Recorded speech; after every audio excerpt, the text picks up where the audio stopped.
రామ చక్కని సీతకి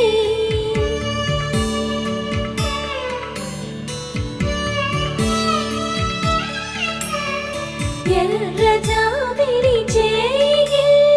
రాముడేడని అడుగుతుంటే చూడలేదని పెదవి చెప్పే చెప్పలేమని కనులు చెప్పే నల్ల పూసై